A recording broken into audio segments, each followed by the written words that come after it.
Cześć Wam, z tej strony Rafał Baran z szukającprzygody.pl i dzisiaj mam dla Was kolejny odcinek, w którym odpowiem na Wasze pytania, które zadajecie w komentarzach. Zebrałem znowu listę takich pytań i dzisiaj po prostu na nie odpowiem. Zapraszam.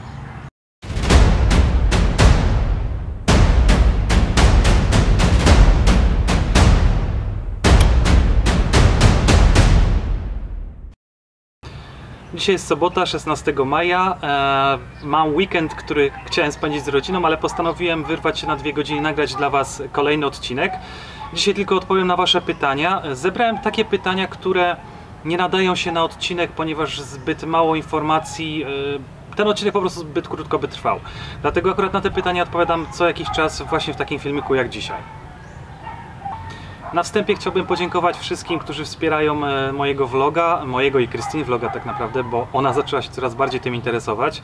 Dziękujemy wszystkim patronajtom za Wasze wsparcie i tak jak już pewnie zwróciliście uwagę, każdy filmik, który wychodzi teraz już jest z angielskimi napisami, a na przyszłość może będą to jeszcze jakieś inne napisy, zobaczymy, no będziemy się starali to na pewno przygotować dla Was.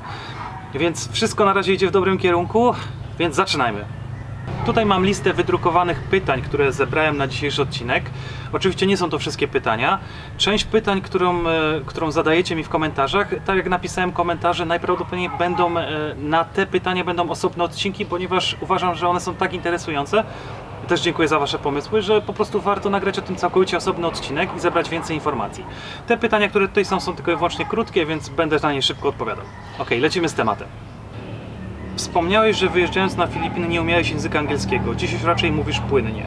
Opowiedz tak bardziej szczegółowo, jak się uczyłeś, ile czasu poświęciłeś nauce. Tak, do tego się przyznaję. Wyjeżdżając na Filipiny 5 lat temu prawie w ogóle nie mówiłem po angielsku. Oczywiście rozumiałem język angielski, zresztą tak jak pewnie większość z Was, przez oglądanie filmów, przez słuchanie, przez czytanie dokumentacji informatycznej, którą po prostu musiałem czytać w języku angielskim, ale wstydziłem się mówić. To zawsze jest takie polskie, że my wstydzimy się mówić w języku angielskim, ponieważ uważamy, że musimy być perfekcjonistami w czymś, żeby się wysławiać. No tak, słuchajcie, nie jest. Ja pamiętam, że jak leciałem na Filipiny, to kupiłem sobie zestaw tak zwanych fiszek, czyli kartek. Po jednej stronie było po polsku, po drugiej stronie było po angielsku i chciałem sobie powtórzyć nawet słowa, bo nie byłem pewien, czy mój angielski jest na takim poziomie, żeby się dogadać. Moja siostra, pamiętam, że wtedy się ze mnie śmiała, powiedziała, że słuchaj, no czemu ty lecisz na Filipiny, jak tak naprawdę prawie nic nie umiesz powiedzieć po angielsku. No i tak było.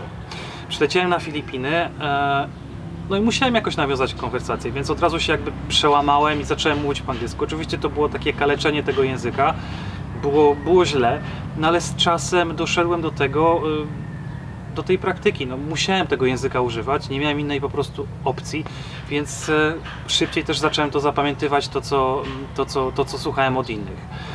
Pamiętam też, że jak zamieszkałem pierwszy raz już w prywatnym domu z Natalią i Robertem, oni akurat wtedy wrócili z Chin, gdzie byli nauczycielami języka angielskiego. I kiedy zamieszkaliśmy razem, oni sami mi obiecali, że słuchaj, to w domu będziemy mówić w języku angielskim, no bo dla nas to jest normalne, a ty się przynajmniej będziesz uczył. No tak do końca nie było, bo oczywiście rozmawialiśmy w języku polskim, bo było łatwiej. Ale to, co zrobiłem wtedy, bardzo często spotykałem się z innymi obcokrajowcami, którzy też mieszkali na wyspie Siquijor i po prostu od nich słuchałem. Pamiętam, że nawet kilka osób powiedziało mi, że jestem idealnym słuchaczem, bo potrafię wysłuchać, potrafię posiedzieć, nie przerywam. No taka była prawda, bo ja się po prostu bałem mówić w języku angielskim. No ale z czasem doszedłem do tego, że ten angielski po prostu stał się normalnością dla mnie. No i w zasadzie tak to wyglądało. Nie było to nic skomplikowanego moim zdaniem, no, nawyk przez to, że musiałem tego języka używać. Nie chodziłem do żadnej szkoły, nie brałem żadnych lekcji dodatkowych, uważam, że to było zbędne. Po prostu praktyka, jeszcze raz praktyka. I samo to osłuchanie się z tym językiem pozwalało na to, że będziesz się uczył po prostu jego szybciej. Co tam słychać u Marycha? Nadal pracuje w stolicy, bo widziałem, że słuch po nim zaginął. W tym pytaniu chodzi o Marcina, pseudonim Marych, tak przez wszystkich nazywany. To jest Marcin i Monika z bloga poluzuj.pl. Oni wcześniej mieszkali na Bantayanie, później się przenieśli na Siquijor i razem mieliśmy wspólny projekt, ten z kinem dla dzieciaków Kids Movie Night. Tak też się stało. Marek i Monika przeprowadzili się do Manili i tam teraz pracują w korporacji na call center. Z tego co wiem, bo dosyć często rozmawiamy, wszystko jest ok. No oni akurat mieszkają w Quezon City, tam gdzie jest teraz najwięcej przypadków koronawirusa. Więcej nie mogę powiedzieć, no bo to jest ich tak naprawdę prywatne życie i pewnie dlatego teraz mniej piszą, mniej się odzywają. Blog ich w zasadzie powoli umiera, no bo już nie mają o czym pisać, tylko i wyłącznie pracują.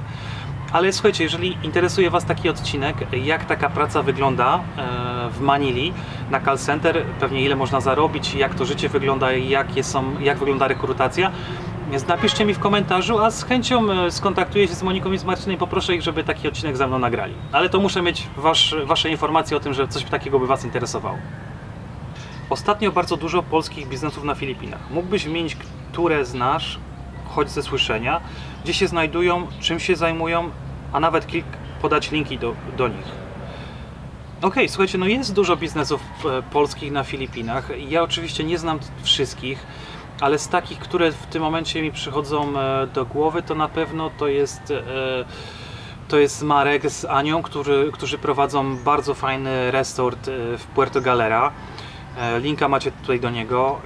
Jest też Krzysiek, który prowadzi dive center na Boholu, bardzo fajny dive center. Jest też oczywiście kilku Polaków, tak jak Monkey Business, Michał na Sykichorze z Mateuszem, co prowadzą Monkey Business i też prowadzą dwa resorty. Kto jeszcze?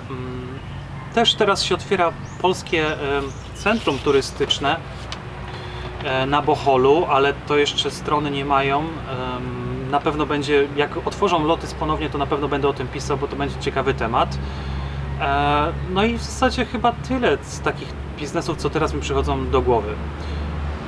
Jeżeli będę miał jakieś inne, poznam jakieś inne, to na pewno będę o tym pisał i będę o tym też chciał filmiki nagrywać, bo to uważam, że to jest ciekawy temat.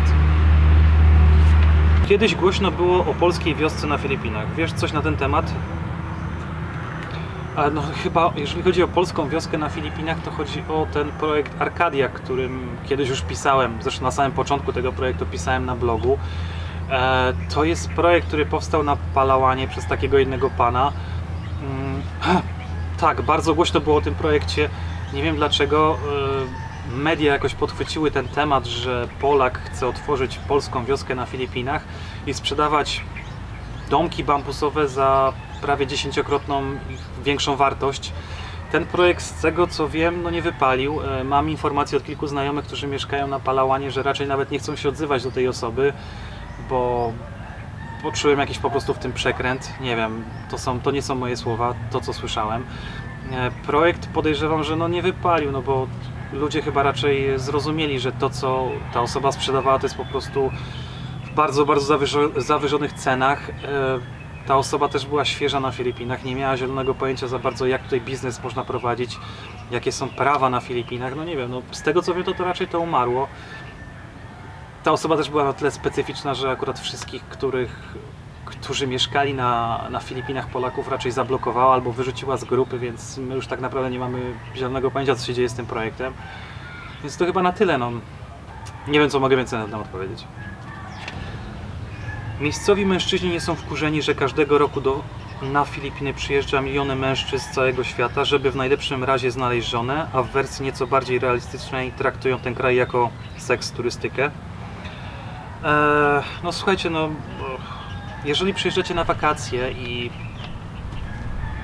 patrzycie na Filipińczyków, jak oni reagują na Was, to Wam się wydaje, że oni są naprawdę bardzo mili, przyjaźni, bardzo przyjaźnie nastawieni do Ciebie i chcą Ci pomóc za wszelką cenę, nie chcą od Ciebie żadnych pieniędzy i tak dalej.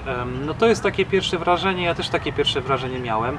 Dalej uważam, że jest bardzo dużo miłych Filipińczyków, którzy będą Cię traktować na równi z równym, ale niestety większość z nich patrzy na Ciebie jako na bankomat, bo wie, że Ty pochodzisz z kraju, który jest dużo bardziej rozwinięty i dużo bardziej bogatszy i przywozisz te pieniądze na Filipiny, żeby je wydać, więc będą Cię chcieli w jakimś tam stopniu wykorzystać. Z kobietami jest tak samo, no one patrzą na to po prostu, że jesteś biały, więc pewnie jesteś bogaty. Jeżeli chodzi o panów, no oni raczej różnie reagują na taką sytuację. Za bardzo oni nie chcą mówić na ten temat. Jeżeli to są twoi znajomi, to oni nie chcą się dzielić tym, że są zazdrośni o białych. Na pewno ta zazdrość istnieje. Patrzą na ciebie jak na takiego Joe, jak to się zawsze mówi, że każdy jest z Ameryki, każdy jest bogaty. Na pewno chcą zostać twoimi przyjaciółmi, ponieważ wiedzą, że ty masz kasę. Dopiero po jakimś tam czasie wychodzi na to, kto jest twoim prawdziwym przyjacielem, a kto tylko i wyłącznie był nim, dlatego że myślał, że od ciebie wyciągnie jakieś pieniądze. Nie spotkałem się z żadną taką przykrą sytuacją, żeby biały turysta przez coś takiego został pobity albo ktoś, żeby go zaatakował w jakiś tam nawet słowny sposób. Raczej oni są wstydliwi i nie będą podchodzić tak do ciebie, nie będą tego okazywać, że są zazdrośni. Na pewno tam w głębi, w środku pewnie buzują z tego powodu, ale oni tego nie okazują. Co ciebie najbardziej zaskoczyło na Filipinach? O, to jest bardzo ciężkie pytanie, ponieważ jak przyleciałem na Filipiny, to był mój pierwszy raz w Azji, więc to była Azja, to był koniec świata jak dla mnie i w zasadzie wszystko mnie tutaj zaskoczyło. Ale to, co mnie chyba tak najbardziej i do dzisiaj co pamiętam, to jest samo podejście Filipińczyków do tego, jak planują swoją przyszłość. A mianowicie, że oni nie myślą o tej w ogóle przyszłości, oni w zasadzie żyją z dnia na dzień. I to było dla mnie ogromne zaskoczenie, że no nie wiem, jak ja zawsze planowałem zaplanować sobie wszystko, następny tydzień, następny dzień, swoje oszczędności, budżet, ile jestem w stanie wydać w tym miesiącu, ile będę w stanie wydać w przyszłym miesiącu, jakieś pomysły na przyszłość. Okazywało się, że Filipińczycy o takich rzeczach w ogóle nie myślą. I to było chyba naprawdę największe dla mnie zaskoczenie. Ich właśnie takie podejście do życia, taka spontaniczność w tym, jak oni funkcjonują. No i do dzisiaj mnie to zaskakuje. Jakie miasto, wyspę polecasz odwiedzić na Filipinach przy pierwszej wizycie? O, słuchajcie, pytanie jest skomplikowane o tyle, że to w zależności od tego, co tak naprawdę oczekujecie od Filipin. Jeżeli chcecie nurkować i to jest wasz główny cel, to polecam na przykład Malapascue, Darwin, Apo Island. Siquijor też oczywiście jest wspaniały, jeżeli o to chodzi, bardzo dużo miejsc nurkowych.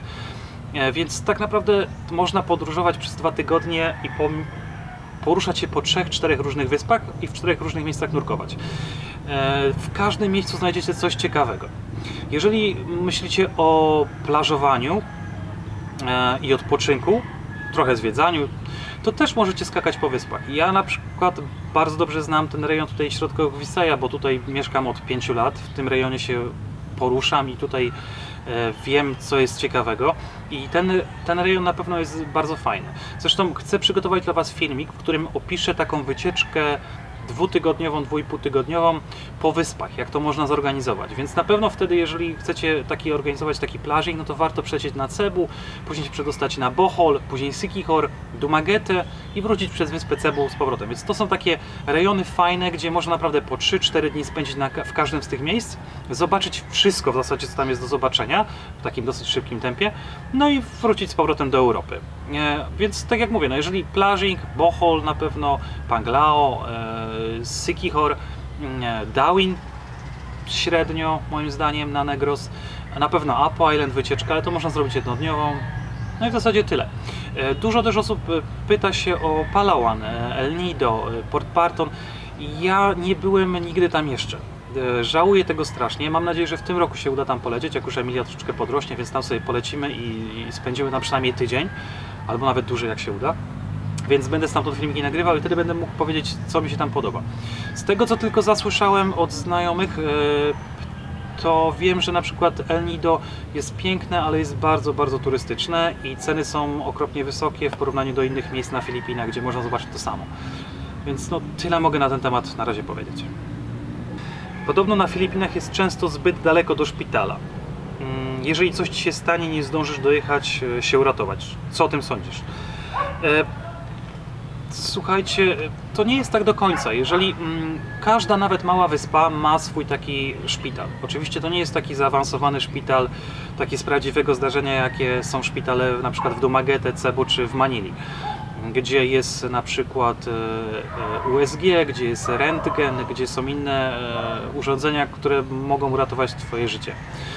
Przykładem tutaj może być wyspa Siquijor. Każda większa miejscowość na Siquijorze ma swój szpital. w Larenie i na Sykichorze, w tych dwóch miejscowościach Sykichor City, tam są dwa takie szpitale już bardziej z prawdziwego zdarzenia. To nie są szpitale takie naprawdę, które rozwiążą każdy twój problem. Natomiast jeżeli będziesz miał wypadek na motorze, czy coś ci się stanie takiego bardziej chwilowego, można powiedzieć, to tam cię poskładają do kupy. Natomiast tam na pewno nie zrobią ci rentgena, tam nie zrobią ci prześwietlenia.